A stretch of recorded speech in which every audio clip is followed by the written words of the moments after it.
We've looked at a lot of different campaign ads covering the top two races this fall, the race for governor and U.S. Senate. But also on the ballot in less than a week will be the race for attorney general, the state's top cop. Political reporter Will Keneally looks into the ads airing right now in the AG race. We're going to take a look at two ads attacking both candidates in the race. We're taking a look at the first one here with Josh Kaul, attacking him on what it says is inaction in a murder case. It was Halloween. My daughter stopped at 3 homes, her girlfriend's house, her teacher's house, and the man that murdered her.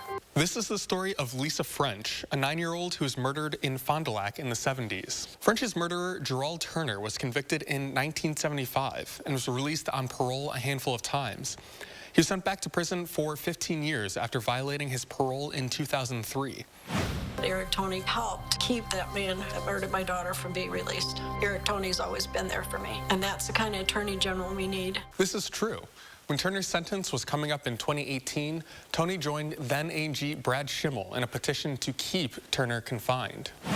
Josh Kaul, he was not there for me at all. The ad says that Josh Kaul did not help during the process. The petition itself was started before Kaul became Attorney General, and Kaul says that his agency has worked to keep Turner off the streets. We'll now take a look at the second ad targeting challenger Eric Toney over the issue of low bail. Everyone makes mistakes, but Eric Toney's mistakes put us at risk. Low bail has been a rallying cry for conservatives who are calling for the removal of Milwaukee DA John Chisholm. The ad alleges a similar instance slipped through Toney's office. Toney's office allowed a 9-time felon out of jail who then murdered a fireman. In this case, Reuben Houston was let out of Fond du Lac County Jail on a $500 bail. Shortly after his release, Houston went on to kill an Appleton firefighter in a shootout with first responders. But Toney says his office isn't to blame. That is rather the judge that set the lower bail, not anyone from his office.